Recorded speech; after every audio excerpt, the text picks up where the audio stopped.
Hi everyone, welcome to lesson number 1 of my note reading crash course. So here's the table of contents for the complete course. You can see that there are 15 lessons in the course, and we're starting today with lesson 1, which is Treble Clef G. So this is a lesson on how to read notes and play them on the piano. If you don't already know the names of the white keys on the piano, and if you also don't know your finger numbers, then you should go back and watch my 2 pre-beginner videos, which are piano key names and piano hands. And once you know your piano hands and your piano key names, you're ready to start reading notes on the staff. So you can see here that I have a staff with 5 lines and a treble clef. When you play piano, normally you see 2 sets of 5 lines or 2 staffs, one with a treble clef and one with a bass clef. When you see notes that are written in the bass clef, these are the notes that are played in the lower range of the piano. When you see notes that are written in the treble clef, these are notes that are played in the upper range of the piano. So today we're going to be dealing with the treble clef. And this clef also has another name, which is the G clef. When we play notes in the G clef, we reference the note G. So I've placed a red circle in the middle of this clef, and you can see it forms sort of a bullseye with a crosshairs in the middle of it. So from here, we can move this out of the clef and onto the line of the staff. You can still see, because this is a clear piece of plastic, you can still see that the line that the treble clef or the G clef is circling around is the same line that's going through the middle of this note. This makes the note G. If you see a note on this line, it's not G. If you see a note on this line, it's not G. The only note on the lines of the treble staff, which is G, are the notes which are strung directly along this line as if a bead on a string. So this note is G. Now we should find it on the piano. I'm sitting in the middle of the piano, directly in the middle of middle C. Here's middle C, and middle C is found down here in the middle. We'll get to that one sometime soon, but the note I'm going to show you today is the note G, and it's treble G, so we know it's in this side of the piano, and it's close to the bottom of the staff, so it's close to the middle of the piano, and it's the G that's located right here. So right now I'm playing this note. And then I can play a series of these notes. And here I can play 4 Gs. So I'll begin with the first one. And what I'm going to do is I'm going to play them with finger 2. I'm going to play 2, 2, 2, 2 on each of these Gs, like this. I could do this again. I could play finger 3. I would play 3, 3, 3, 3.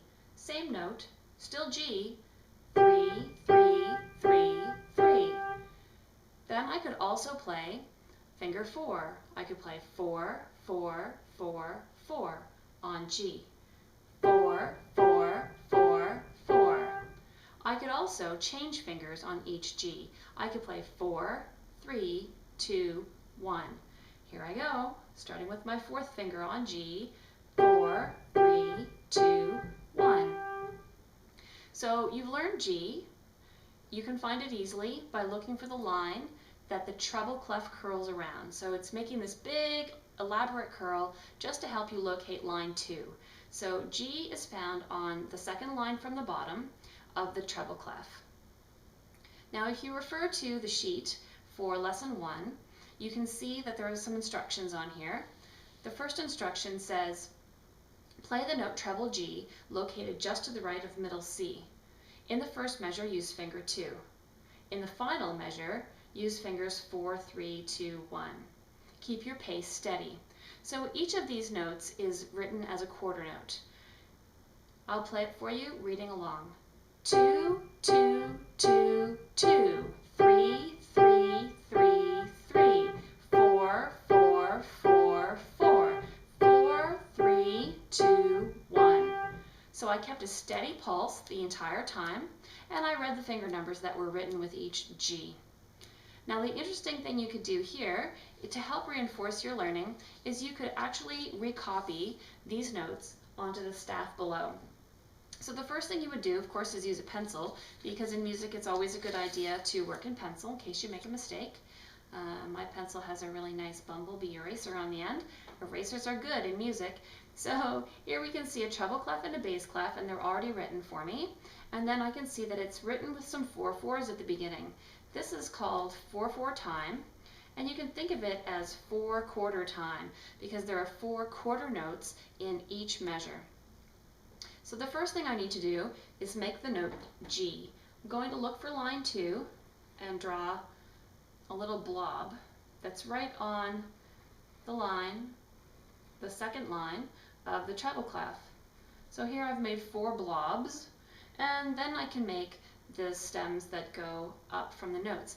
It's not a bad idea to use a ruler to do this because you'll get nice straight lines. Okay, so I've got my ruler, and I'm going to make stems going up on the right hand side of each of these notes, and then I'm going to make a bar line.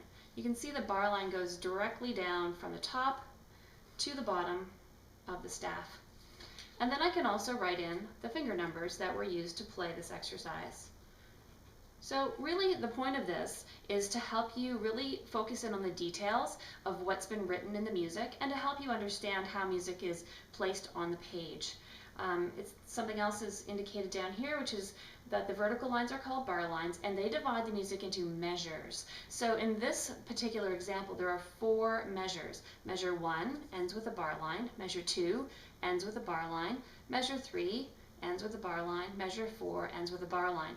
Some people call these bars. Bar 1, bar 2, bar 3, bar 4. And you can call it bars or measures. You'll also notice that the notes are written with a colored in circle and a stem that points in the upward direction like a lowercase d. That makes it a quarter note, and we know that in 4/4 time there are 4 quarter notes in a measure, each quarter note taking 1 beat.